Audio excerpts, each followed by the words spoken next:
Мясо, сало, да, такое, в духовке. Очень просто, легко. Такое продается у нас сало в Лидле. Давно, такого вообще раньше не было, не продавалось. Вот я взяла, да, такие нарезанные кусочки.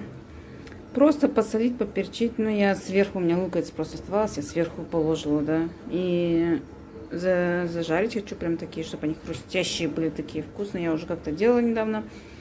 Понравилось нам. Теперь вот я еще раз хочу сделать. Прошло полчаса.